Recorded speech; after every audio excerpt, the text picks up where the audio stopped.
What's up guys, welcome back. This is Anime Crossover. You'll be watching What If Naruto Was Reincarnated as Vegito Part 5. Now let's begin. 2 weeks later. So, what does it say? Inquires Vomi, settling onto Naruto's lap as they tinker with some technology to improve the gravity chamber. It is mentioned that the God Key can be acquired by individuals, as we all possess a fragment of creation or divinity within us. However, this fragment only grants us the power to exist. Salama's explanation suggests that this sliver of divinity is quite minuscule, Naruto informed her while perusing Salama's writings on God Key. According to his understanding, there are a couple of methods that can help awaken the divine power within individuals. The first method involves a god transferring their God Key to you, separating their will from it. This grants you a certain amount of God Key that stimulates your own, allowing you to access the power of God Key. With practice, this power can grow over time. However, there is a downside to this method. The transferred God Key will eventually dissipate, leaving you with only a small amount that can be used in short bursts, he explained, highlighting the potential limitations of this method. To achieve the second method, one can follow Zori's advice and push their body to its utmost limits, essentially preparing it to handle God Key. Training in an environment abundant with God Key, such as the supreme world of the Kais, can expedite this process. Additionally, the Kai-Ken technique is ideal for conditioning the body, he elaborated. Is there a location with a high concentration of God Key in this realm? Inquired Vomi, gazing at him.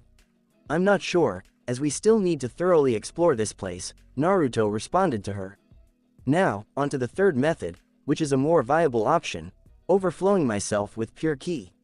Although it carries risks, it can effectively stimulate the sliver of divine Ki within him. Oh, just like that impressive full power form of yours, says Vomi. Close, very close, but what Naruto will have to do will be much more challenging. Naruto's immense power, when he taps into his full potential, causes his body to radiate with an overwhelming amount of energy, so much so that steam is emitted from him. His physique in Super Saiyan 4 allows him to handle such a task with ease. Within Naruto's base, the experience will be excruciatingly intense, akin to the sensation of countless needles simultaneously penetrating each of his cells. However, this method is the most efficient way to achieve the desired outcome, as God states that it reaches a specific threshold. As his body becomes more familiar with it, the accumulated God Key will naturally start to increase on its own. So, it will be as if you have 10 units of Ki, and the tank is full. God Key will essentially function as an additional tank that will automatically refill itself, summarizes Vomi. Indeed, it is a bit more intricate than that. Based on Salama's notes and personal theories, there is a clear indication of the superiority of God Key over mortal Ki, which he will soon discover for himself. But that's not all, Naruto muttered with a grimace on his face. Naruto pondered the possibility of attaining godlike power by channeling his mortal energy into his divine energy, a thought that made him grimace. What would be the issue with that? Vomi inquired, maintaining eye contact with him. The power multiplier, Naruto replied, acknowledging her understanding with a nod. Super Saiyan God is not merely another transformation, it represents the utilization of a distinct form of Ki as a source of power. While it is still possible to undergo a transformation while employing this new energy, it brings about notable disparities when compared to the conventional forms. One of these differences is the significant increase in strength beyond their usual capabilities, he clarified. God Ki itself operates on an entirely different plane. The laws of physics are essentially disregarded by a canon. Even with the power of God Ki, your body's healing abilities are enhanced, allowing you to recover from severe injuries in a matter of moments. Additionally, your body will no longer experience the effects of aging. Moreover, you have the ability to defy gravity without relying on Ki to fly, although you can still use it to increase your speed. Furthermore, the passage of time no longer affects you. In fact, if you're not cautious, your mere presence can disrupt the fabric of time and space, Naruto explained to her.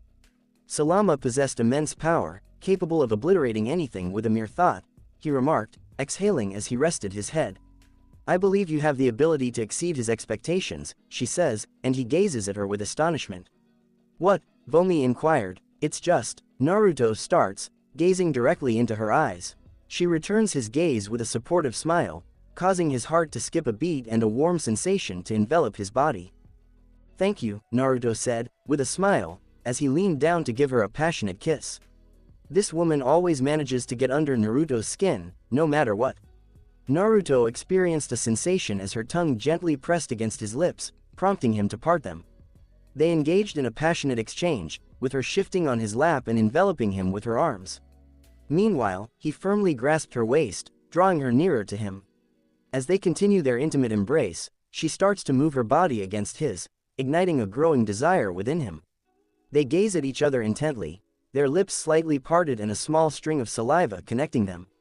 He kissed her again while Naruto showcased a unique ability to transform the taste of his saliva into vanilla ice cream. A personal favorite of hers. She lets out a sound of pleasure as Naruto embraces her. She firmly grasped Naruto's hair with one hand, while the other gently caressed his cheek. He placed his hand behind her head while the other moved down to her backside, which he eagerly grasped as she emitted a moan that brought him pleasure. They separate again, both panting heavily. Naruto notices the unmistakable desire in Vomi's eyes, matching his own. Effortlessly, he transported them to his room, wordlessly. Taking off his shirt, Vomi looked at Naruto with a certain desire that taps into a particular instinct of his. He placed her on the bed delicately, and she gazed at him with intense desire as Naruto joined her and kissed her passionately while she caressed his chest. He touched her left breast with one hand while using the other to remove her shirt. They part their lips as she takes her shirt off, and he gazes down with desire at her chest, free from a bra. He leaned down to kiss her once more, gently caressing her breasts as she moaned softly into his mouth. Before long, she lets out a frustrated groan. "There are too many clothes," she remarks, as a sudden burst of light obliterates his pants and underwear, leaving Vomi's remaining clothes to suffer the same fate. Naruto quickly moved towards her, embracing her tightly as they became intimately close. They part their lips as they gaze at each other. "Take me," she says, and Naruto agrees. 2 days later, my perspective on Vomi, I awaken, feeling a pleasant sensation emanating from within me, as the memories of the past 2 days flood my mind. I nearly let out a sigh of satisfaction as I reflect on how Naruto took me as his own. I chuckle as I recall the playful moment when Naruto surprised me in front of the mirror. I pause to consider my options. I've discovered a new interest. Something to consider at a later time. Adjusting my position to rest my chin on Naruto's chest, observing him peacefully asleep. He appears very composed and at ease. I reflect fondly on these past few years. We had a challenging start due to my ex-husband's emotional turmoil following the tragic loss of our son. My child, I have come to terms with his passing, yet the sorrow continues to reside within my heart. The Red Ribbon Army has caused significant losses in my life. It's unfortunate that they had to endure such a significant loss. Now, I must admit that I can't complain about my new opportunity in life. The time I spent training with Naruto was both enjoyable and challenging. I could empathize with Naruto's perspective. Discovering the existence of gods was a profound revelation for me, given my background as a scientist and researcher. Discovering the truth about my ex's actions and the Red Ribbon Army's involvement served as a wake-up call, propelling me forward and providing the motivation I required. When Naruto revealed his intentions for Android 18, I was appalled. However, upon reviewing her memories, I discovered the truth of her actions.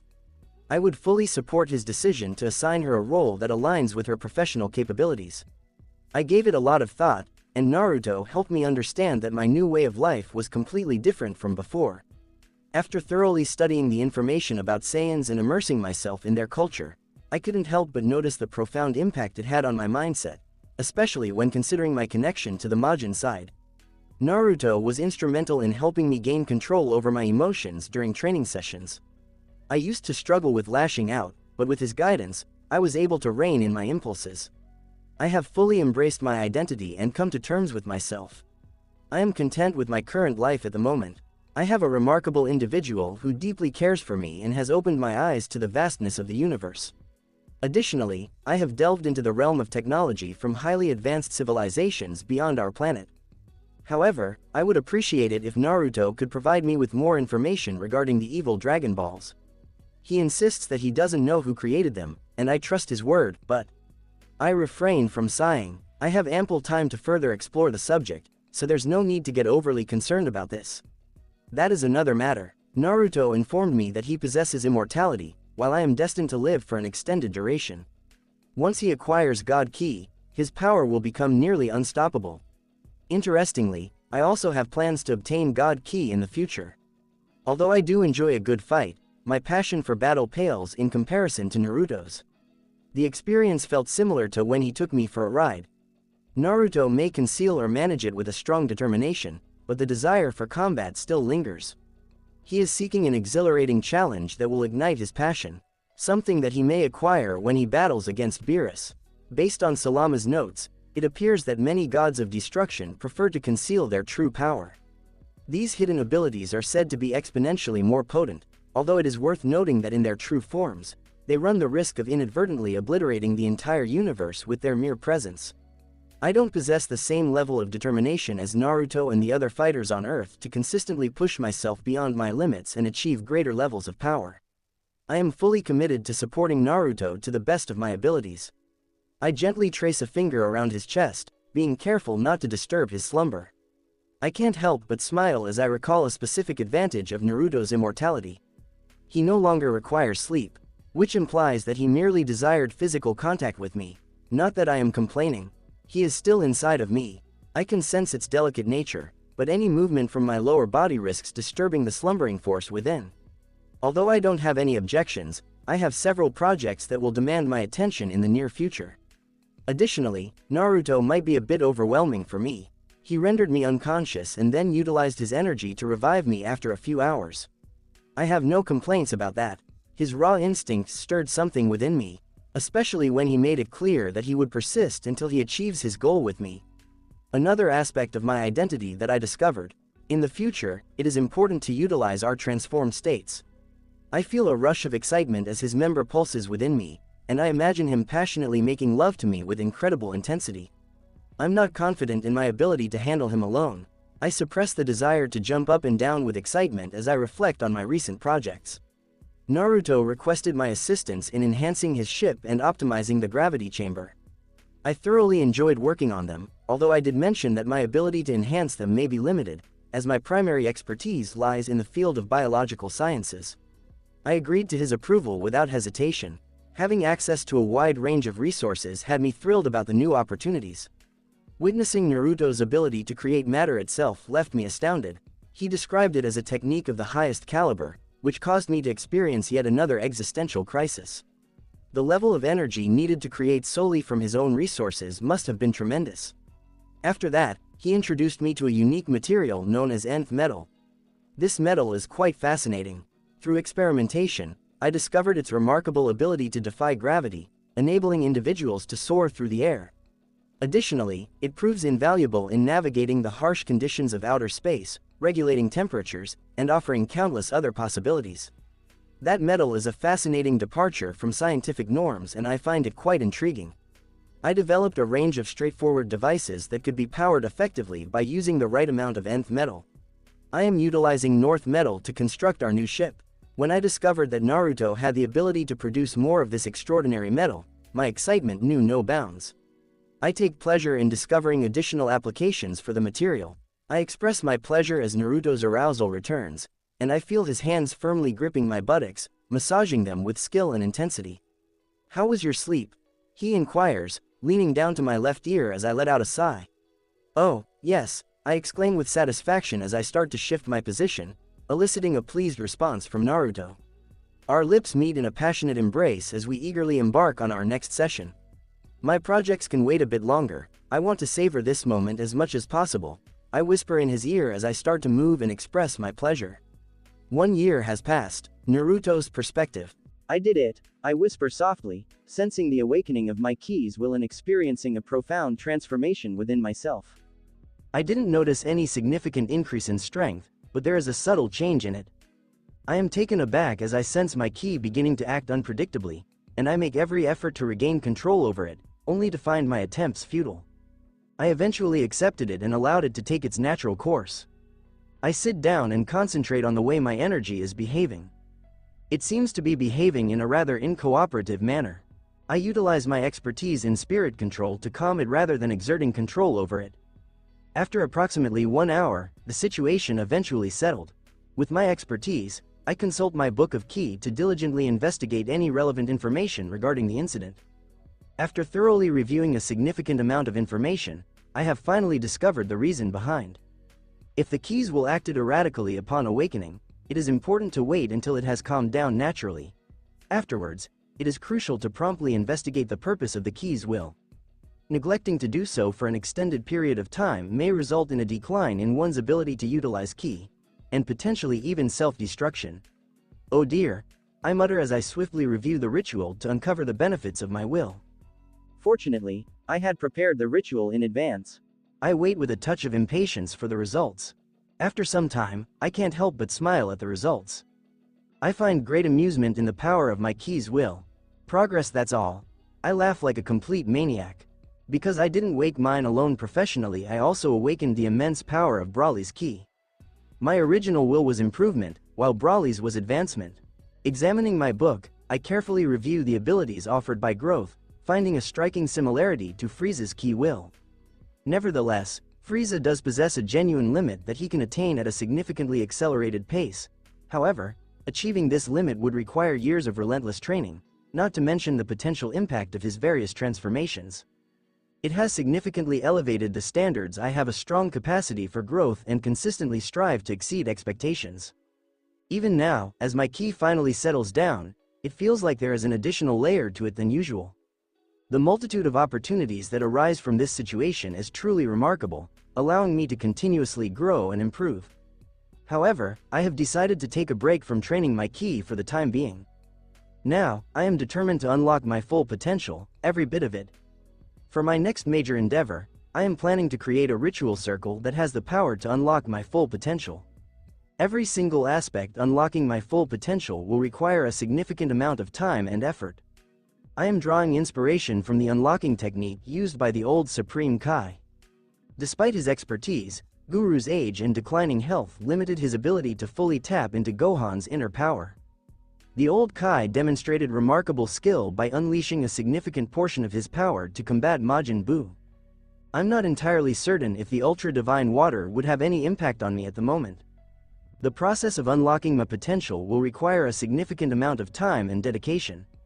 However, I would prefer it not to have any impact on my ki. I would like it to have a broad impact, much like how my desire for Porunga had a profound effect on every aspect of my life. This ritual can also be effective on others: Goku, Gohan, Vegeta, Trunks, Goten, Piccolo, and Vomi. I pause for a moment, contemplating further Connor. I will need to assess his willingness to tap into his untapped potential, considering he mentioned traveling to another universe in the DC reality and creating duplicates of the Kryptonian Growth Codex.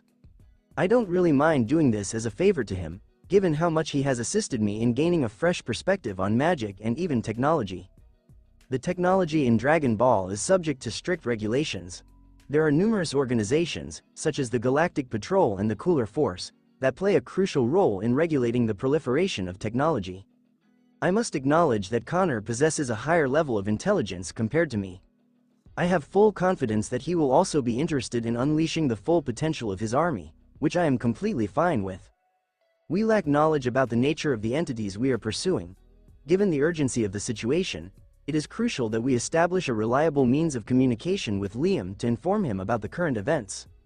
I let out a sigh as I reflect on Liam. We are uncertain about his strength, so we are hopeful for his well-being. Connor mentioned having some ideas on how to establish a stable portal between our realities. However, it will require some time. Reflecting, I consider two things I desire to obtain: God Ki and Grand Magic. Mastering Grand Magic is a relatively straightforward process. It involves acquiring extensive knowledge and honing magical abilities to a certain level of proficiency. Once these requirements are met, one can effortlessly tap into the realm of Grand Magic.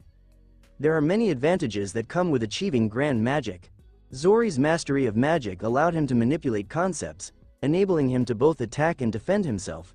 It is worth noting that he relied on the power of his staff for defense. It was the way he managed to cause me pain. He incorporated sophisticated strategies into his attacks, catching me completely off guard. Another advantage of this is that it can extend your lifespan when you acquire knowledge that is valuable. This is another reason why Salama was significantly older than the rest of his species. Of course, the information provided cannot be limited to a simple equation like 2 + 2 = 4. No, it should be something challenging to learn or something that is directly or indirectly related to magic. However, one thing is certain: this is the reason I believe it would be beneficial for Vomi to start learning magic on her own. Anything that can extend her lifespan is beneficial. I can't help but smile as I reflect on our previous activities on the bed, although I do feel a bit embarrassed about how I may have gotten carried away. She didn't seem to have any objections, given how openly she expressed her desire for me to continue vigorously engaging with her until she lost consciousness, and even after waking her up, to continue with the same intensity. Explored various aspects of my personality. Firstly, I am curious to experience the transformation and observe the notable differences while interacting with Vomi. Additionally, I should prioritize learning about contraceptive methods to ensure that I can prevent any unintended pregnancies in the future. Next, I plan to explore the practice of sexual magic, which will undoubtedly keep Vomi occupied in the bedroom for an extended period of time. My perspective on Vomi: I feel a sense of excitement as it seems that Naruto is becoming more playful. Oh, yes, I am going to have a great evening. I chuckle a bit as I delve deeper into the study of nth metal properties and its potential applications in our technology. After 3 years. Naruto's perspective. How does that work? Asks Vomi as we review the outcomes of my Super Saiyan 4 transformation. I have no clue, I admit while clutching my pants. It's rather unusual, she remarks as I tear a portion of my pants and hand it to her for analysis. She dons a pair of goggles and carefully examines the fabric of my pants. Fascinating, there seems to be a discernible pattern, she remarks as she examines the piece of cloth while I revert to my original state. I will let you handle it, I say, slightly taken aback by her confident expression. After finishing my work in the lab, I make my way to the upgraded gravity chamber. Thanks to the advancements in North Metal, Vomi has made significant progress in enhancing our technology. This gravity chamber has the impressive capability of reaching 750 times the gravity of Earth. Starting my physical training after changing clothes, I power up and activate Kaioken times 70. Exceeding the boundaries of my physical endurance. After dedicating myself to training for a few hours, I am able to quickly recover and feel great afterwards. I close my eyes, fully focused and in control, as I feel my inner energy. I am much more powerful than I have ever been. With a deep breath, I make my way to the bathroom to relax in the tub. Entering the shower, I gently remove the perspiration from my skin. I start to contemplate everything. My connection with Vomi, discovering the location where Salama rests, discussing the gods, reminiscing about my friends in my original world. I understand that I won't be alone when I return, but the thought of their potential safety concerns is causing me a great deal of anxiety. I am filled with awe as I sense Goku's powerful energy emanating from Otherworld, specifically King Kai's realm. He has recently achieved an impressive power boost by reaching Super Saiyan 4 and combining it with the Kaioken technique. I sense his ki fluctuating until suddenly it disappears. However, upon closer concentration, I can still perceive that he is alive. I observe a sense of urgency in King Kai's demeanor, causing my eyes to narrow. Hey, Vomi, I'm on my way to Earth. It seems like Beerus has finally awakened. I communicate with her using telepathy. What are you waiting for? Alright, I'll catch up with you soon, she says as I hastily dry off, get dressed, and use instant transmission to find Gohan. Naruto! Gohan exclaims as he and a girl part ways. Gohan's shirt lies discarded on the ground as the girl is left with only her bra and panties, indicating their intentions. No time to explain, I swiftly grab him and teleport over to Kami's lookout. Kami, please gather everyone, I calmly instruct him, catching him off guard with my unexpected arrival. He promptly complies, while I place my fingers on my forehead, attempting to locate Vegeta, who achieved Super Saiyan 4 status a year ago. Where is he? I quietly murmur as I search for him. There, I remark as I swiftly teleport over to him and discover him indulging in a meal. What brings you here? He expresses frustration and I dismissively respond. You're dead, I respond, I say to him as he groans and approaches me, placing his hand on my shoulder. I assisted him in achieving Super Saiyan 4 so that I could attain the status of a Super Saiyan God, recognizing the urgency of the situation. Despite feeling unprepared, I will have to face this challenge head-on. Returning to the lookout, as everyone is almost there. I have already informed them, says Kami, and I nod in agreement. What is the purpose of our presence? Piccolo inquires upon his arrival. There's this guy named Beerus who's headed this way, and let me tell you, he's no joke. I'm not gonna lie, I'm not feeling too confident about my chances against him, I respond candidly. Are you being serious, Beerus the Destroyer? Vegeta exclaims with a mix of anticipation and awe in his voice, causing me to hold back any comments as I extend my senses.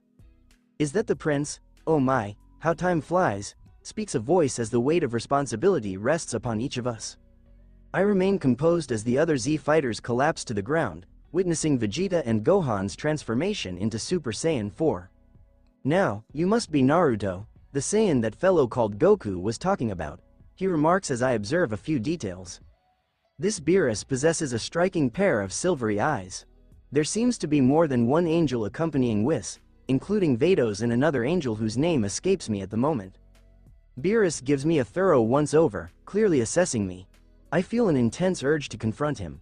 Yes, I am Naruto, I state matter-of-factly, as I believe in addressing things directly and handling them to the best of my abilities, no matter the circumstances. You have an impressive aura, indicating a wealth of hidden power. Moreover, your mastery of magic is evident, he remarks with a grin. Could you please provide me with information regarding the Super Saiyan God? He inquires with a glint of determination in his eyes. The Super Saiyan God is a legend recounted by the Saiyans, and it is not currently believed to be real, I inform him, causing him to raise an eyebrow. At the moment, he inquires, the Super Saiyan God has a limited duration of existence. I explain to him that a Saiyan ascends to Godhood when 5 other Saiyans, who have achieved the Super Saiyan form, combine their powers and transfer them to a 6th Saiyan. Fascinating, this method has the potential to bestow God-like abilities upon someone.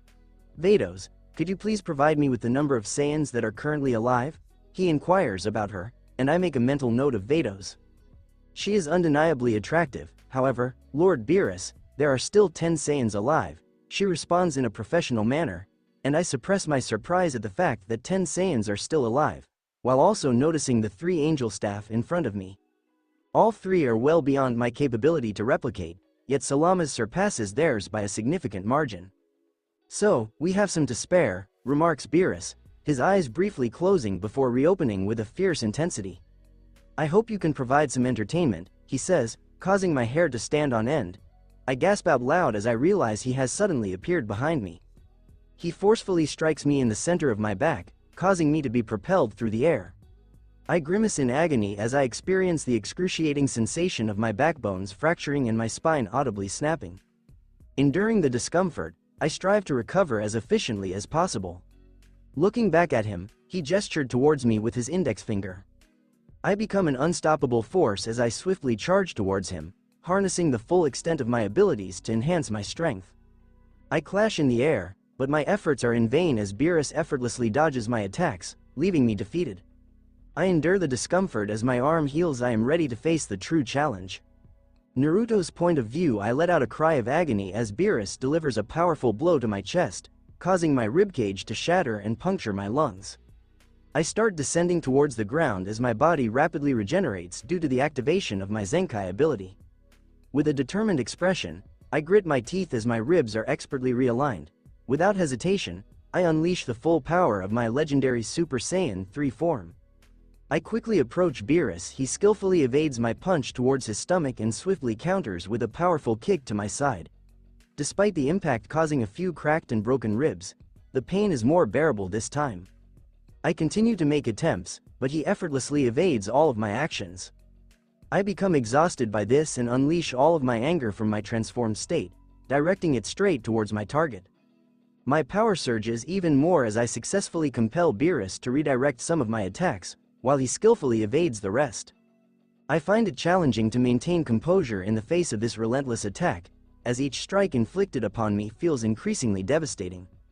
As a skilled practitioner, I adeptly wield fire magic in my right hand, complemented by my mastery of electricity magic in my left. Beerus simply raises an eyebrow at me as he effortlessly dodges them once more. I maintain a composed demeanor as a surge of excitement washes over me. I have maintained a strong sense of discipline in my desire to challenge myself with more formidable adversaries. However, now I have a professional outlet, even if I am facing a challenging situation. I relentlessly launch one assault after another at Beerus. I am struck by Beerus with great force, resulting in a severe injury to my jaw. The impact is so intense that my jaw fractures and breaks through the skin, causing immense pain. I go flying again, this time experiencing even greater discomfort as I catch a glimpse of my jaw. With a grimace, I carefully readjust it, fighting back the urge to shed a tear. I'm not making any progress. I reflect upon my abilities as my magic envelops me, ready to unleash a barrage of attacks upon Beerus. His expression shifts to one of admiration. I unleashed a barrage of fiery and electrifying attacks upon my opponent, all the while tending to my own wounds and restoring my strength. Elemental magic. It has been quite some time since I last witnessed someone's adeptness in its usage. Beerus effortlessly dismisses my magic attacks with a wave of his hand, showcasing his incredible power. I attempt to use my magical abilities, but he effortlessly brushes it off, leaving me right where I started. This Beerus has a distinct difference from what I am familiar with. His eyes have returned to their usual yellow color, but they used to turn silver whenever I fought him in hand-to-hand combat. Currently, he appears to be quite pleased with effortlessly deflecting my magical assaults. Starting off without going Super Saiyan 4 was a poor decision. When observing Beerus, it becomes apparent to identify the distinctions between this particular individual and the one I am familiar with. This Beerus appears to have a well-defined physique, with no visible rib bones. These muscles have a purpose beyond mere appearance. Up until now, I have not achieved any successful outcomes. With determination, I swiftly move towards him, releasing a powerful combination of flames and lightning. Whenever I approach him, he mysteriously vanishes, leaving me with a sudden jolt of pain as Beerus delivers a swift kick to the back of my head. That other Saiyan possessed a form that enveloped him in a crimson coat, significantly amplifying his strength. I'm curious, do you possess a similar transformation? He inquires with curiosity directed towards me. Yes, I respond as my fractured skull quickly begins to heal. What is preventing you from fully expressing yourself? I have never had someone I could fully oppose before. He remarks, studying me intently. Your injuries would have been fatal for anyone else, but, I understand, you must have somehow attained immortality, he remarks. It has been quite some time, and I want to assure you that I am not affected by immortality, he calmly states, his eyes flashing with a mysterious purple hue. To my utter horror, my left arm starts to vanish as it becomes enveloped in a swirling energy of the same shade. My fingers are no longer functional, and the only method of perception available to me is. With utmost efficiency, I swiftly form a keyblade and proceed to sever the remnants of my left arm, much to my escalating dismay. It does not regenerate. Despite my best efforts, attempting to restore my arm through magic proves unsuccessful. I feel a sense of relief as my immortality proves itself once more. It is utilizing my inner strength as a point of reference, and I can sense the wound starting to heal on its own as I finally begin to recover. I confidently grin as Beerus observes me expressing concern over my arm. Efficiently though, a bubblegum-like substance sprouts from my stump as I compel my arm to reform. Soon, I will focus on restoring my arm to its normal functionality, ensuring that I can fight effectively once again. What? He exclaims in disbelief. Establishing a protective shield around myself as Beerus approaches, effortlessly passing through it as if it were inconsequential.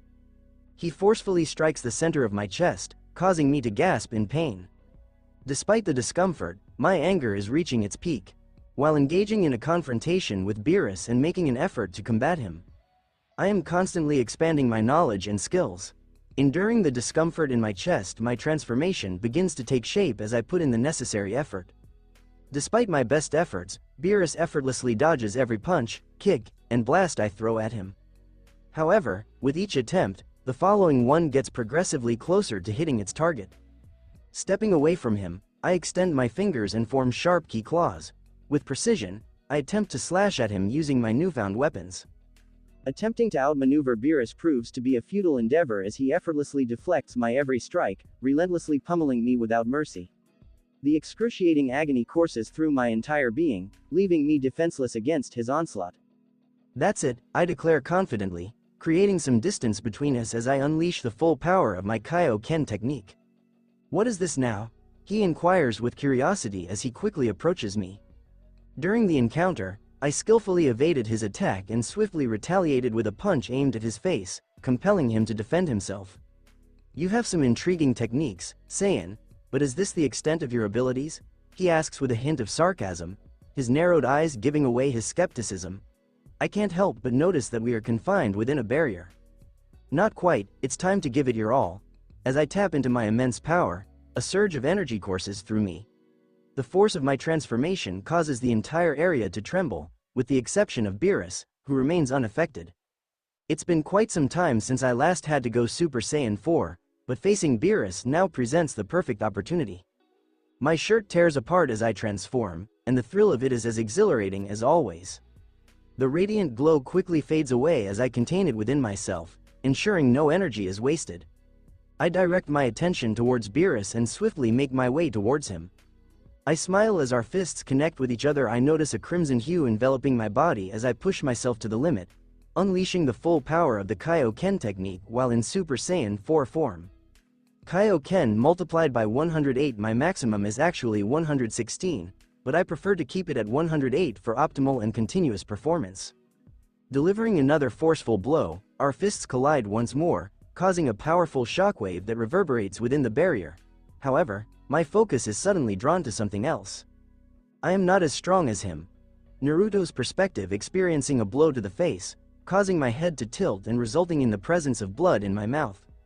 My power is steadily increasing. However, Beerus effortlessly inflicts damage on me even when I am in my powerful Super Saiyan 4 full power state, utilizing Kaioken times 108, and even with the mark of Vegito.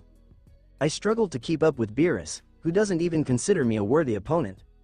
We continue to clash for some time until Beerus smirks, and a wave of immense power propels me away once more. However, I manage to halt my momentum by exerting every ounce of strength within me. You possess a unique quality that sets you apart from other Saiyans. The mark you bear is a remarkable manifestation of magical power. Utilizing the concept of runes as a foundation, this approach incorporates a mechanism to harness negative emotions, particularly rage, to enhance one's power and augment natural restoration abilities. He mentions a secondary function of creating a shield to contain any energy that escapes from your body, causing me to freeze in response. What on earth? Oh, it's no surprise. I have been studying magic for countless millennia. Though I must say, your mark is quite impressive, something that I myself have seldom encountered before, although it lacks originality. He exclaims as 4 distinct diamond-shaped marks suddenly appear on his chest, causing the piece of clothing covering them to disintegrate into shimmering purple particles. There is also a noticeable purplish aura surrounding him, with one appearing on his forehead. Upon examining his marks, it becomes evident that they far surpass my own in terms of level and quality. At this stage, I have exhausted almost all possibilities. With the exception of one. I raise my voice in excitement as I deactivate the primary functions of my device and allow my legendary side to assume full control, while the final backup of my device activates. A highly effective tool for enhancing emotions. The barrier I am in shatters. Third-person point of view. The immense power that reverberates throughout Universe 7 is unlike anything witnessed in centuries, spanning across the cosmos.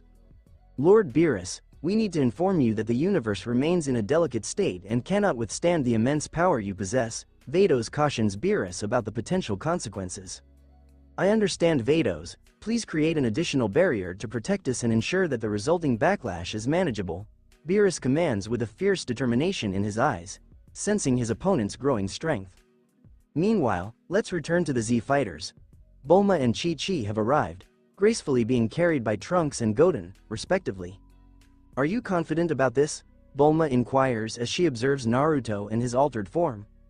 Naruto cries out as he grows larger. His pupils have disappeared, revealing pure white eyes, while his facial expression reflects intense anger as power surges around his body. Naruto discussed the involvement of 5 individuals channeling their strength into a 6th person, who happens to be a Super Saiyan, states Piccolo, striving to maintain his composure while sensing Naruto's immense power. He also brought up that topic. Vegeta interrupts, looking at Naruto, and expresses his desire for me and 4 other Super Saiyans to gain power and become Super Saiyan 4. We may not have the resources for that. We have all witnessed the immense power of Beerus. You have to be completely committed. Goku is transforming into Super Saiyan 4. Are we really doing this? Handing over our authority might actually exacerbate the situation, mastering the art of giving Gohan while also achieving the legendary Super Saiyan 4 transformation.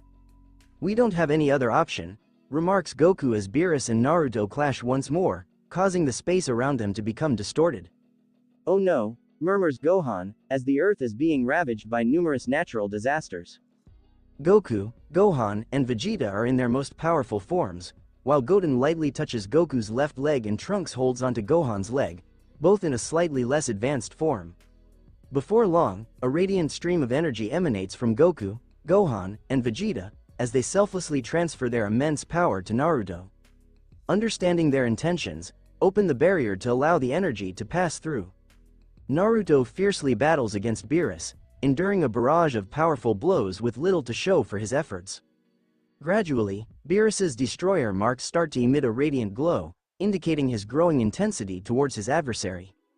Delivering some additional blows in his heightened state of seriousness, they completely overpower Naruto, causing severe damage to his ribcage and contorting his arms in a way that seems impossible, although one arm quickly returns to normal, releasing a powerful cry as his injured form regenerates and his skeletal structure realigns. However, his roaring subsides as a surge of energy courses through his body, experiencing a gasp as a novel source of power starts to fill him. Naruto's perspective: I was taken aback by the sudden sensation of icy water hitting me.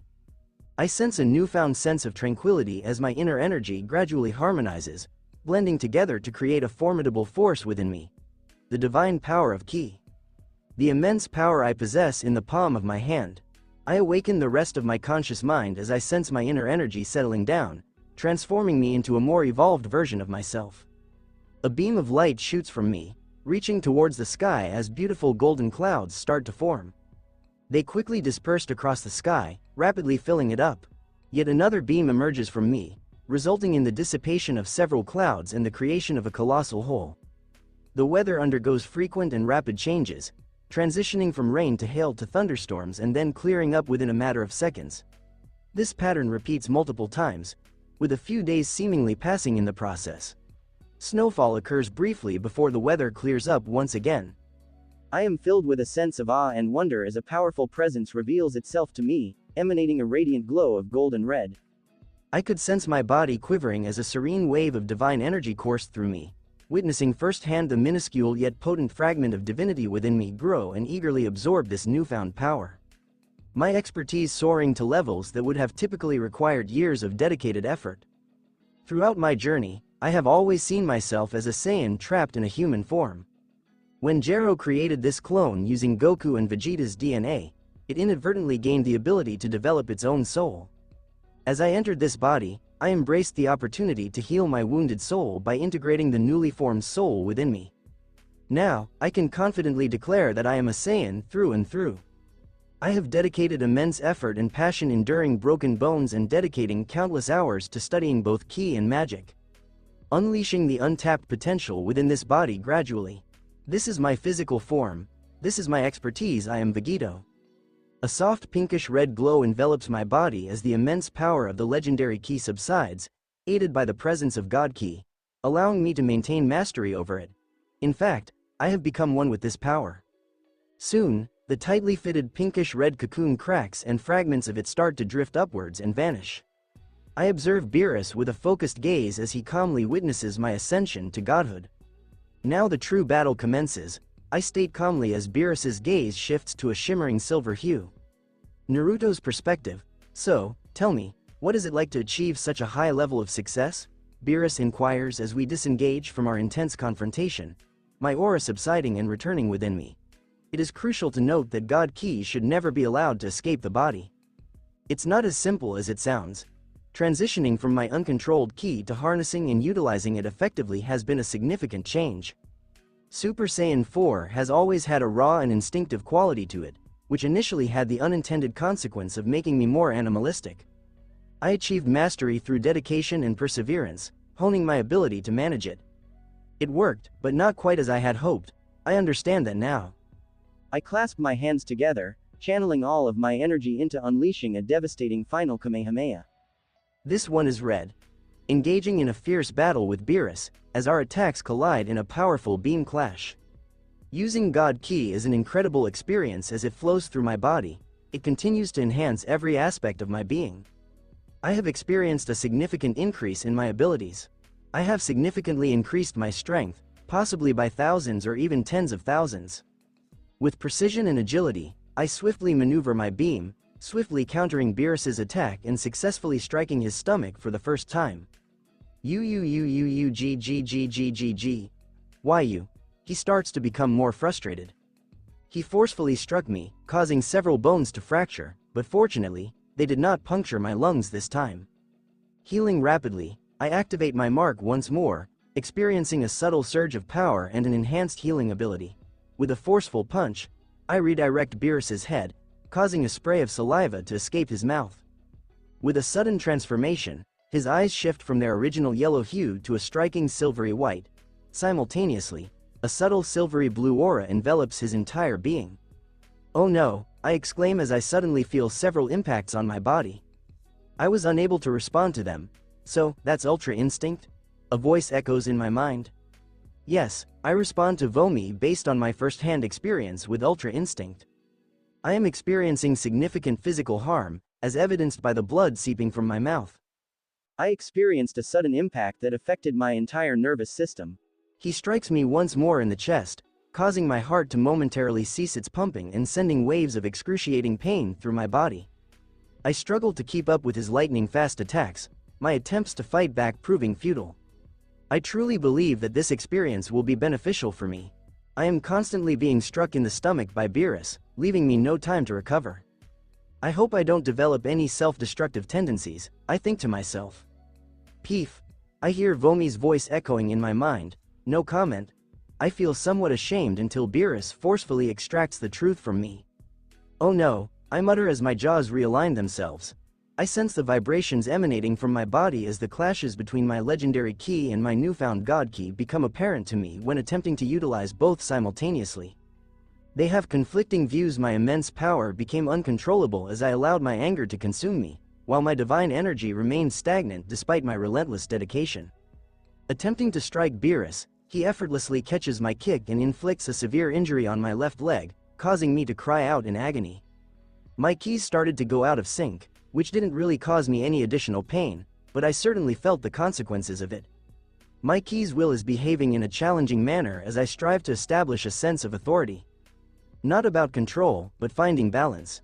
Despite the physical agony inflicted by Beerus, I make a concerted effort to maintain a composed mental state, disregarding the excruciating sensation as best I can. Fight! Beerus screams as he delivers a powerful punch towards me. Darn it, I just deactivated my Super Saiyan 4 and turned off my mark, leaving me with only Super Saiyan God. I have a feeling that I will regret this decision. Surprisingly, Beerus abruptly ceases his attack. Very well, he says as the vibrant silver-blue aura fades away. I breathe a sigh of relief now that my god ki no longer has to contend with my legendary ki. Taking a brief moment to collect myself as my divine presence fades away, I released a grunt as it proved to be more challenging initially. I had previously practiced containing my aura within my body, but this experience surpasses all others. After successfully maintaining control for a little longer, I finally opened my eyes. Observing Beerus patiently awaiting my presence, I witness his sly grin before he vanishes from sight. I observe his movements now that he has ceased utilizing Ultra Instinct. Our fists collide with tremendous force, causing powerful shockwaves to ripple through the air, which creates a powerful impact on the space surrounding us. With a composed demeanor, we embark on our battle once more. After a minute or so, I am filled with immense joy as the god ki courses through my being. This product not only boasts impressive power, but also provides an exceptional user experience. We continue to clash a few more times, and as we initiate our next clash, something starts to occur. I notice a decline in my god ki as our clashes continue. I grow increasingly fatigued, but I am determined to deliver one final decisive blow. Channeling all of my energy into my right hand as my aura surrounds it. Beerus, on the other hand, continues to hold back significantly, despite his professional abilities. Just as our fists approach, an unseen force prevents us from making contact. The angels had intervened in our battle. What is the significance of this? Beerus calmly requests a beverage. Excuse us, Lord Beerus, but it is not customary for gods of destruction to engage in battles with deities unless absolutely necessary, states Vados, as Whis respectfully lowers his staff, while the third angel observes my presence nearby. Beerus emits a low growl before eventually regaining composure. I breathe heavily as the power of my god ki completely fades away, and thankfully, I can sense that fragment of divinity. You have been quite an intriguing opponent, Saiyan. No, Naruto. Someone skilled at fighting. He pauses momentarily, chuckling to himself. Dealing with me is no simple feat, yet, you utilized our conflict as an opportunity to gain knowledge and enhance your own abilities, in addition to your impressive skills in the magical field. As I mentioned earlier, encountering a magic user of such exceptional skill is a truly uncommon occurrence, he remarks. I concur, Lord Beerus. It is indeed uncommon to witness such remarkable magical prowess in the present times. I must also commend you on your impressive achievement. It appears to respond positively to you and fulfills its intended function, Whis interjects, sharing his opinion. Your divine energy was consumed more rapidly as a result of that intriguing metamorphosis of yours. Regardless, you have successfully understood the fundamental principles of using it, comments Vados as she examines me with a nod of approval. I am feeling mentally drained, Naruto. Who is that woman down there? Beerus inquires, observing the Z fighters below. She is my girlfriend, I state matter-of-factly. She appears to possess great potential, remarks Beerus as I gaze into Vomi's eyes. Naruto's perspective. So, how did it go? Beerus inquires while savoring a delectable piece of sweet bread, a look of pure delight spreading across his face. Being a deity, absolutely amazing. I respond to him while enjoying a sip of a soda that resembles Coke but has a distinct flavor of its own, not quite like Pepsi either. I long for it. Where did you acquire your magical skills? In recent years, it seems that Ki has become more popular and powerful, making it a more favorable choice compared to what I previously knew. On the other hand, individuals who lack expertise often hinder the dissemination of magic on a global scale, Beerus comments. I had multiple teachers, including the Guardian of Earth, as well as instructors from various other planets throughout the universe when I was traveling. I answer him, explaining that I have developed some of the spells in my mark on my own. I prefer to keep my magic book a secret for as long as possible, as it holds valuable information. You have a genuine talent for it. In addition, you also appear to possess the necessary patience, acknowledges Beerus. Excuse me, but what makes it so impressive? Goku pauses his meal, looking at Beerus with a sense of professionalism. Beerus meets his gaze, briefly closing his eyes before responding to Goku's inquiry. I'm pleased you inquired. Mastering the art of magic requires a significant investment of time and unwavering commitment. It is not a skill that can be effortlessly wielded by mere natural talent alone. One must also possess the necessary skills and abilities. For instance, it took me years of practice before I could successfully cast a single spell, even before I ascended to Godhood, Beerus remarks, casually taking a bite out of a pterodactyl's wing. I swear, I could almost see stars twinkling in Beerus's eyes. Magic has experienced a decline in popularity, and while it possesses equal strength to Ki, it requires a longer period of time to master, unlike my own proficiency in using it, as demonstrated by Goku, I inform him, to which he acknowledges with a nod. Yes, that's why I wanted to ask if you'd be interested in receiving training, Whis interjects. Brother, that is unjust, exclaims Vados, while Cognac appears furious at Whis. Whis, what is your current activity? Beerus asks as he carefully considers Whis' offer to him. Lord Beerus, it has come to your attention that the Tournament of Power is scheduled to take place in 4 years. Our universe requires 5 individuals to serve as representatives. Whis suggests that Naruto would be an ideal candidate, leaving us with the need for 4 more people. This surprises me, as I notice Beerus giving it serious thought. You are correct, we have 4 years until then. He pauses, lost in thought. Excuse me, but what is the Tournament of Power? I inquire as Beerus and the other angels direct their attention towards me, and I confidently meet their gaze. Indeed, the Tournament of Power entails a team of 5 from each universe engaging in a battle royale, responds Whis. I sense that I may need to accept the invitation in order to uncover further details, as Whis appears to be intentionally withholding the information for now. Frankly, I was curious if anything else had changed. It was quite concerning when Babidi failed to appear on Earth in search of Majin Buu, especially considering that I am aware of Buu's presence here on Earth. What should I anticipate from the opposing teams? I inquire with interest as I seek to gather more information. What you can expect is that they will all be highly skilled, perhaps even more skilled than you, Vados interrupts. The team under Belmod stands out, given his upcoming retirement. It's expected that his team will likely be the strongest overall, despite their recent setbacks, Beerus comments. There's no need to worry, He assures me, and I simply nod as I contemplate it further. If I agree to this opportunity, I will have the chance to train with Whis and potentially even the other angels. Additionally, I will be able to take part in the Tournament of Power. Do I really need to participate? Goku, Gohan, and Vegeta would readily join without hesitation. Also, Piccolo Krillin could also participate. If I were to participate, Zeno would likely discover my knowledge of Salama's realm sooner or later. If he discovers my access to Salama's personal library and the possession of Salama's personal weapon, the potential consequences of Zeno's pursuit are unpredictable. May I please have some time to consider this? I would like to inquire. Certainly, it's worth noting that 4 years may not feel like a significant amount of time, especially when considering the additional 3 months, remarks Vados, to which I acknowledge in agreement. Furthermore, I understand and respect your expertise. It's impressive to see a mortal like you reach such a high level. Just remember, if any issues arise, I won't hesitate to take action, warns Beerus, and I nod in agreement. Interestingly, I have a positive perception of the deities in this realm. Based on my observations, Beerus appears to be more meticulous and deliberate than I initially thought. He assisted and encouraged Frieza's family in implementing a system aimed at enhancing the universal mortal level. With a strong emphasis on achieving long-term objectives, the Cold Force, later known as the Frieza Force, sought to enhance the well-being of other beings. While they did engage in acts of violence against those who showed no regard for their homeworld, it is worth noting that they generally refrained from interfering with planets that were still in the early stages of development, where cities had not yet been established. Data management is one of the groups in the Frieza Force. They would eliminate the population while investigating the location of their resource information and orchestrating a fleet to claim them for their own. However, this is quite uncommon. Most of the time, mining operations on other planets with no life were the preferred option. Engaging in the exploration of other worlds for resources is an inefficient use of time, energy, and resources. Of course, individuals on those planets possess extensive records of their world's resources.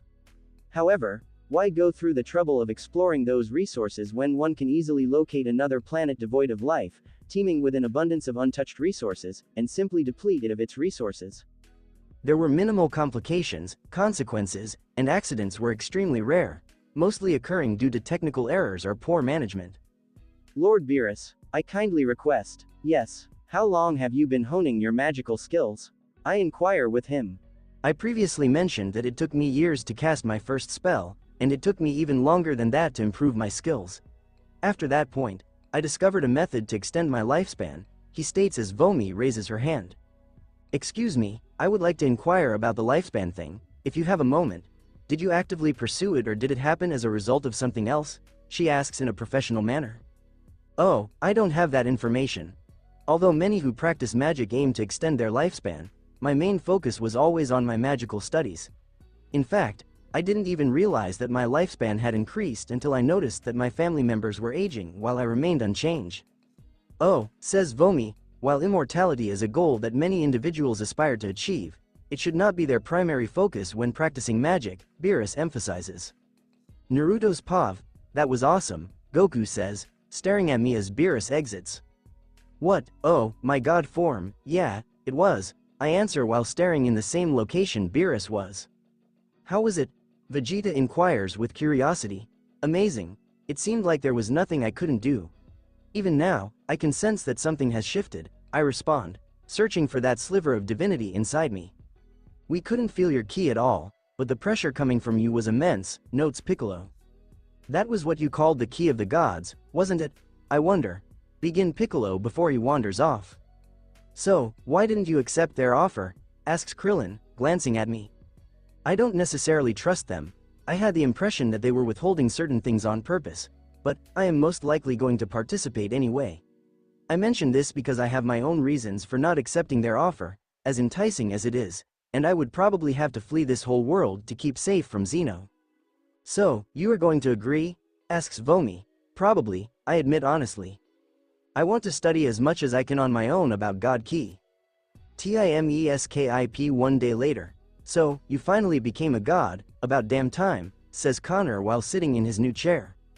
The Mobius chair. So, how does the new chair feel? I ask him. To be honest, it's a bother. This chair isn't from the Prime Universe, hence it's far weaker than the Prime version. But, on the good side, I can now use this one to travel to other worlds much more easily, and I have a lot of information to sift through. In fact, I haven't even learned half of what is in this chair. He replies, swinging the chair around. Also, on that point, I believe I found out what your new staff is composed of. He stops spinning his chair and replies, rather similar to. Really, wow, thanks, man, no problem. Now, what I can most definitely say is that your staff is made from a material similar to Element X or 10th metal, which I am honestly rather jealous of. Okay, what is Element X? I question him, and he takes a big breath as his eyes light up beside his chair. Metron's research reveals that Element X is an extremely potent source of energy, which the new gods want owing to its overwhelming strength. However, it is practically hard to remove since nearly every living person, at least here in DC, is comprised of the substance, at least in its least concentrated form. In fact, some records reveal that Darkseid has hardly gotten his hands on any after destroying a dozen universes, and whatever he does have, he keeps to himself. I am pretty sure he would die before allowing anyone to take it from him, he adds as I following. From the scans that I've been able to create, your staff has been altered right down to its conceptual level, and I mean it, he continues, but loses me a little, which he observes. Think about it like this. If Hephaestus, the divine authority over blacksmithing, was sacrificed to create your staff, what you have there is a staff that I am utterly envious of, particularly because it does not seem to be the only form of divine authority that has been poured into it. Wait, you mean? I respond as I begin to understand what he is saying. Yes, we have most likely found the reason as to why Zeno was probably after Salama. Salama ripped away divine authorities from Zeno, and he sacrificed them to make his staff, well now your staff. That doesn't seem right, though, I remark, looking at him. Much of what I have learned is that Salama was injured during a war caused by the invaders of this reality. The Seekers, I remark as I begin to construct a notion. What if the Seekers were remnants from the war? I remark this as I begin to pace around the room. You did say that they were after knowledge, he points out, which I agree with, but there is something lacking here. A pit forms in my stomach as a scary notion enters my head. They were after Universe 7, I mutter, and it registers in my thoughts. They were after the Dragon Balls, not just knowledge, I said louder as Connor began to think about it as well. But if they were from another reality entirely, how could they have known? No, he pauses as he starts to comprehend my frame of thinking. The Dragon Balls weren't made yet when they arrived, so why not wait? They probably couldn't. Zeno would have been aware of their presence the instant they came, I said. The Dragon Balls, right up to the Super Dragon Balls, can grant nearly every single wish that they could have wanted, and if they learn to make more. The evil Dragon Balls, says Connor, pulling out his. No, I don't think that's them, someone from this reality had to make them, I respond. Who? I don't know, I respond because the gaps in my idea are common, and I need additional information. You know, we can probably find out more about it from Liam. If everything we have experienced is connected, Liam's world may hold the key to understanding what is going on out there. He pauses as his evil Dragon Ball starts to glow. As a reaction, I pull out my, it's letting out more energy than before, I observe as the energy grows more volatile. Suddenly, a rip in space emerges and covers me, I oppose it. Annoying, is all I can say when I observe the Dragon Balls straining to be pushed back together. I am too strong for this. I cling on to my evil Dragon Ball. Turning to Connor, I find him hanging on to his without any effort. Someone is trying to use the connection between the evil Dragon Balls to get them, smart, he comments as I glance to where it's trying to get me to go. I see a metropolis on fire while I can only make out a few humans moving about and the sense of another evil Dragon Ball. No, not one, but two. Turning to glance at the evil Dragon Ball, I let out a breath and brought my books with me. Connor, do you think? Yeah, alright then, I answer as Connor and I begin chanting. Using spirit fission, but on a far greater level, I divide my strength in half, as I change into Majin material and soon become two. I frown as I get bewildered. Connor also separates in two. I raise my right hand. Both bodies do the same. I struggle a little when I shift both bodies in various postures. I find it tough to move two bodies with my thoughts. One of my bodies falls asleep to serve as an anchor, while the other moves to enter the portal. I glance at Connor, who nods to me. I turn to look at the body lying next me and establish that I can still move about. I adore being a multitasker. I leave the evil Dragon Ball behind and pass through the portal. H.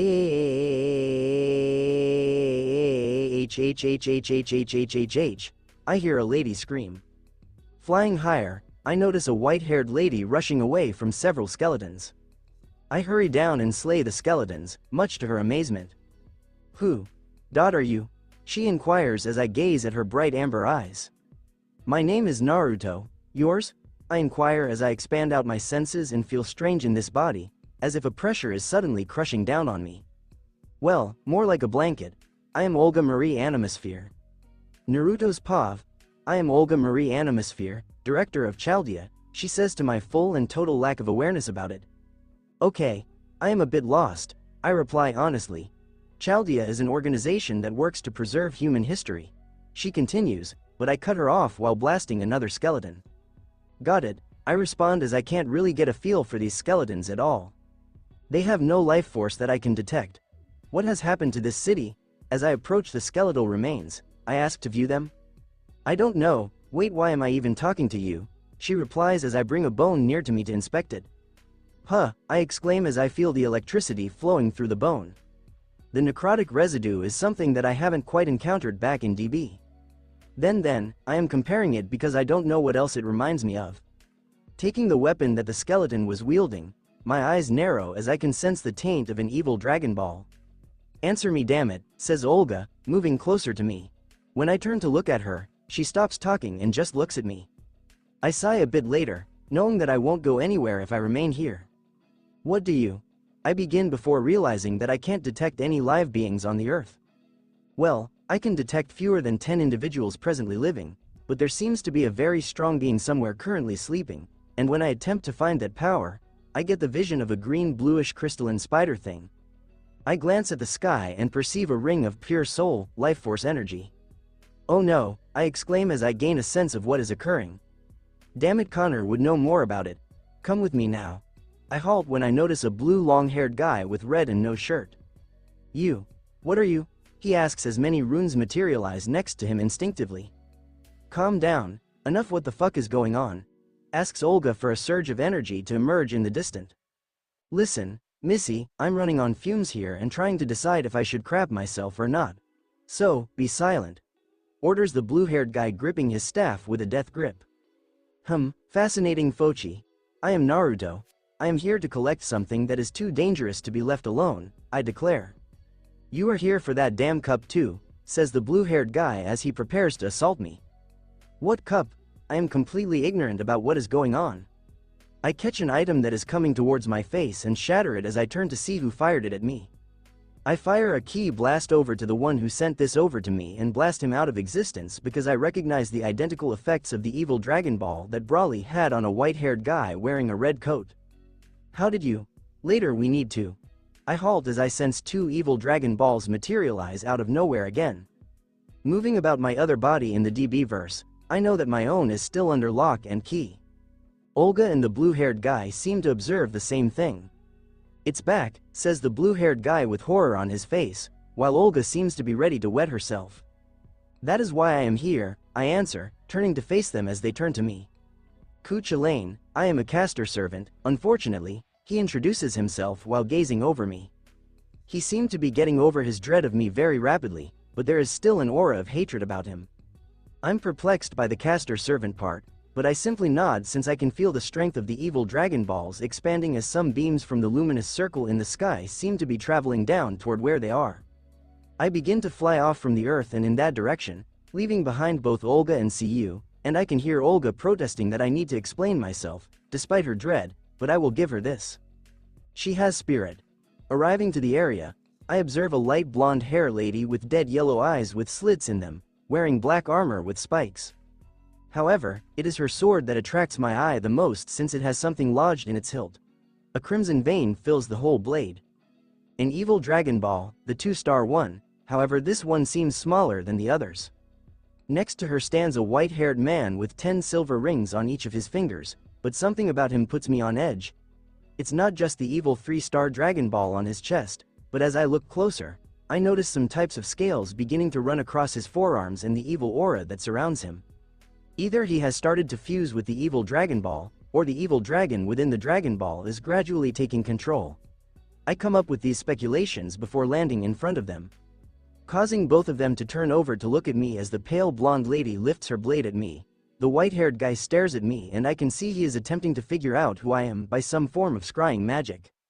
It won't work, I simply declare while seeing the effects of the two evil Dragon Balls in front of me. "You are not of this world," says the white-haired guy, narrowing his gaze at me until a kind of recognition fills his eyes. "I know you," he speaks as if having a distant recollection as both his eyes and the evil Dragon Ball on his chest give forth a flash of evil energy, and he opens his lips in joy. "A Saiyan figures one of you wretched monkeys would find themselves here," he says with complete distaste, and I raise an eyebrow at him.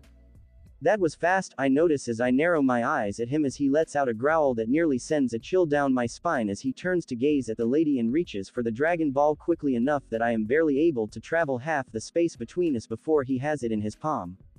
"I will be taking this back," he adds, turning to me and hurling hundreds of magical strikes at me, each with a distinct impact. It's enough to make me swerve out of the path since I don't want to be influenced by any of them, but I still manage to get near to him. As I am ready to grab the evil Dragon Ball from his hand, a ghost arises and kicks me away, powerful enough to send me flying backwards. Was that a shadow dragon? I realize as I stand back up, only to see him already gone. I snarl as I see the pale lady poised to strike, but there's a small pause in her gaze. I inhale deeply. Naruto's POV. Never really saw myself using a sword, I reply as I lock blades with the armored lady in front of me. I created a weapon for myself and swiftly enchanted it. "Yet, you hold considerable skill," said the pale lady as I parried another of her blows. "Her sword, however, is really fascinating, it can resist battles with mine." I created a sword using a combination of nth metal and kachin and charmed it to be very durable in a short period of time. Yet, the woman jumps away from me for a fair distance away while I watch her take a stance as magical energy gathers on her sword. But the most curious thing about the sword is that for a few moments, it changed colors and I am in awe at the golden energy that managed to seep out and the pale woman's skin seems to turn into a healthy peach color and her ghastly yellow eyes turn a beautiful green for a moment before returning to her previous yellow eyes and for a moment, I blink and I am out of her sight, standing in front of a charred body, while a spot where the soul was before has been ripped to shreds. I can't even tell what the person looked like before, but with my not so small grasp of magic, I collect what was left behind and hardly notice that it is a sheath. A really strong sheath, although I'm not sure what it does. I immediately return to where I was fighting the pale lady, scarcely wasting any time with my sheer degree of speed. The sheath lights as she cries out. Excalibur Morgan, a beam of pure wicked magical energy is sent at me, and I take it head on. I resist the mean without causing harm to myself or the sheath I am now carrying in my left hand. The beam dissipates as I fly a little in front of the lady, and she stares at me surprised. How? Where? She freezes when she stares at me, or rather the sheath in my hand. She pauses as she breathes out, and I am very puzzled about how she is able to fight off the corruption of the evil Dragon Ball. Although, I think her sword being what was corrupted in the first place instead of her would explain how she looks to be returning back to what seems to be her regular appearance. The sheath starts shining more and more. An idea jumps into my brain, and I just move up to her before she can react, and grab her sword before I put it in the sheath as I connect the dots, and it finally strikes me. She termed it an assault. Excalibur Morgan Excalibur. If this sword really is Excalibur, it must be Avalon. Connor has been looking for the one in his world for a time. After that, I just throw the sword, now in its sheath, back at her, which she catches in surprise. I watch as it sinks into her flesh, and she yells out in agony as the evil aura gradually leaves her body. She collapses on the ground as I notice Olga, CU, and two other people arrive. The young guy has short, untidy dark brown hair and blue eyes. The next one is a young lady with short violet hair, lavender eyes, and light complexion, holding a very huge shield. Turning back to the lady on the ground, I can see her heaving as the last of the aura leaves her. I move closer to her, and I can see that she seems fatigued. I lift my hand to her and transmit some magical energy to see whether she is okay, and I grimace somewhat at the wounds that she has. Most of her muscles were ripped to pieces, as if she was tensing every single one of them in her body and shredding them. But a beautiful golden light is now flowing through her body, erasing every trace of the evil aura. No, it seems to be incapable of removing, rather it is expelling it from her. Her wounds, however, do not seem to be healing at all, and her anatomy looks very weird overall. Well, I can't really say anything about it, she is exhausted, however. I go into one of my pockets and pull out a spirit bean. Something I created using senzu beans as a basis and managed to make it more of a spiritual healing kind bean. I crouch down beside her and pry open her jaws. Placing the bean in her mouth, I'm shocked that her saliva seems to be melting through the bean itself. Closing it, I watch as she gulps it down and I can feel her body becoming stronger. As Olga and the others approach, I cast another spell, and the girl with the shield rushes at me. "Get away from my king," she yells, as I easily halt her in midair using ki telekinesis. "I wouldn't do that if I were you, girlie. The thing you were trying to attack is far beyond you," says Ku, glancing at me before looking down at the woman laying on the ground. The girl is struggling, but I merely hold her in the air. "I can't," she starts as her eyes seem to be switching hues. "Saber looks normal again," says Ku, and I raise my eyebrow. "Saber?" I inquire curiously before I feel the earth tremble and the energy stored in the sky begin to vanish. "Romani, Rayshift US back now," orders Olga over a communicator. "You might want to get out of here," says Ku as one of his eyes starts to shine brighter than the other and the wooden stick on his hands seems to transform to a spear. "Olga," I remark while tossing something at her, which she catches in surprise as she and some of the others disappear. "Hold on to my shoulder," I command Ku, who reluctantly does so. "Come here," I say as I lift the unconscious lady in a fireman carry while concentrating on the small ball of kachin containing a trace of my ki, and I'm pretty astonished that my plan seems to be feasible. I lay my fingers on my forehead, latch onto that little ball, and utilize instant transmission to go where Olga went. The location seems a little out of whack, since the minute we enter, we are assaulted on sight. Whoa, calm down, it's us. I halt them as a key barrier surrounds me, Ku, and the unconscious lady. "How are you here?" Olga screams, moving closer to me. "This isn't possible, just WHOOR, what are you?" She continues to scream as a guy and a woman approach near to me, but the man seems much more wary about me than anything else, almost as if I am going to attack him at any minute, while the dark brown hair lady with blue eyes looks at me in surprise and joy. For whatever reason, also, why'd I get the sensation I'll be dissected soon? Naruto's POV, status report, orders Olga in her new homunculus body as Da Vinci, who seems to be a woman. Also, why'd I get the sense I'll be repeating that a lot? Plus, Romani is still gazing at me like I'm an extraterrestrial.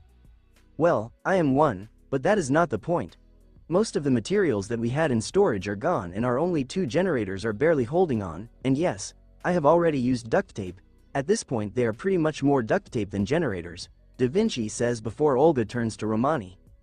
"Romani, what do you have to report?" she insists, as Romani glances at her with serious gaze. Most of the staff in Chaldea are dead, but it seems that some of the masters survived. Nevertheless, the majority of them are in severe condition, and I was compelled to place them in suspended animation in order to assist them one at a time. Unfortunately, the majority of our medical supplies were also lost in the fire caused by the explosion, says Romani, glancing at me. "I am not going to attack you, I repeat. Naruto, right?" Ritsuka looks at me. "Yeah," I respond. "Would you happen to have anything that could help?" he asks anxiously as the girl hiding behind him, who I learned is named Mash Kirilite, peeps her head over his shoulder. Sighing, I wipe my eyes as I understand where he's coming from. Turning to Romani to ask a single inquiry, "What do you need?" I asked. "Medical supplies, food, raw materials." I begin cataloging them while making preparations in my thoughts to utilize my magic materialization and taking out my scouter to check over the designs of various devices. "Why? Just point me to a room with a large enough space so I can give you guys resources," I say as everyone is still afraid to do so. "Right way, except one. Lead the way, Da Vinci," I say, strolling alongside her, encouraging him. Whatever. A few minutes later, we arrive to a very spacious vacant room. "Here, now what is you are?" She comes to a halt as I point a finger, and numerous blasts of magical energy and ki fall near the walls, and crates containing medical supplies, food, and raw materials fill the area. "If you need anything more specific, you know where to find me," I reply, exiting the room as Da Vinci glances about in wonder. Before the door shuts behind me, I hear her utter something. Something about the first magic. Returning to Olga's location, I come upon a weird beast. What seems to be a cross between a rabbit and a cat, and why the fuck does it seem to have a face? Phew, it whispers as it steps back in dread, the longer it stares at me, and for some reason simply staring at the creature irritates me. I gaze at it with indignation and uncertainty, no, resentment. Huh, I remark before walking by it, and it rushes in the other way in a hurry. I shake my head as I go back, and as I get closer to where the others are, I can hear them discussing me. So I am assuming. Third Pav, where did he come from? Romani asked with a serious expression, tinged with a hint of trepidation. I already mentioned that I have no idea where he came from. He simply appeared out of nowhere, Olga exclaims, her frustration evident on her face as she fights the urge to tear her hair out. He appears to be a good person, considering that he assisted us and has exceeded our expectations. Quiet down, Olga snaps at Ritska before redirecting her attention to Romani once more. He is extremely dangerous, much more so than anyone I have ever encountered, remarks Romani, his gaze fixed on Olga. How can I assist you? He successfully transported himself from the singularity to Chaldea without any external assistance, and he even managed to bring along 2 servants, including Ku Chulain and King. Queen Arthur. Furthermore, he can hear you, Naruto says as he enters the room. What is your profession? Asks Romani, preparing for a confrontation. I let out a sigh and massage the back of my neck, causing them to feel uneasy about what I'm about to do next. I am a Saiyan, and as you may already be aware, I am an extraterrestrial being, he says, much to their increasing dismay. I sense that I am not the first extraterrestrial that you have encountered, he remarks, observing their horrified expressions. From their perspective, Naruto is quite a terrifying entity. From their perspective, Chaldea had been unexpectedly infiltrated by a completely non-human entity, which, despite its human-like appearance, clearly differed in nature. They sense a profound otherness, surpassing even the dead apostle ancestors, deep within their bones and souls. For most individuals, aliens were fascinating beings from tales, the cornerstone of space narratives, and the embodiment of the unknown realms beyond our planet. For the Magi in front of Naruto, the experience is quite distinct. In the eyes of the moonlit world's residents, aliens are both undeniably real and incredibly perilous. They exist beyond the realm of human understanding.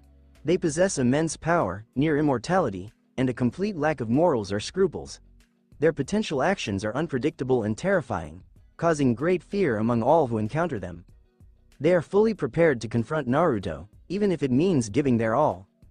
Naruto's perspective once again, I find myself rubbing my eyes, desperately searching for a way to soothe them. I turn around as I sense a gentle touch on my body, only to find Olga making an aggressive move towards me, or at least attempting to. Really, I say, frustrated by her constant criticism. All right, enough, I say firmly as I skillfully bind Olga and Romani in key binds, releasing a sigh of frustration. I must acquire those 2 Dragon Balls, but my progress will be hindered if I continue to face constant attacks. We may have started on, oh, whatever, you know what, how can I demonstrate that I am not a threat? I inquired of them as they both exchanged glances, then redirected their attention towards me after a brief moment. Olga, on the other hand, seems a bit unsettling to me. She has a similar expression to Vomi's when she is eager to conduct research. I refuse to be a test subject or participate in any experiments, I state firmly, causing them to briefly exchange glances before silently agreeing with each other. Are you interested in joining us? Ritska interrupts the conversation and asks. Depends, is the food here of high quality? I inquire. Yes, Mash answers, peeking from Ritska's shoulder. All right, count me in, I state confidently, recognizing the potential of these individuals to assist me in uncovering the identity of the person in possession of the 2 evil Dragon Balls and their whereabouts. Despite my inability to detect their energy or the presence of the Dragon Balls, I trust that these professionals can provide valuable insights. Stay tuned for more. And that's a wrap for now. Thank you so much for tuning into this incredible video. If you absolutely loved it, don't forget to hit that like button and subscribe to my channel for even more amazing content coming your way.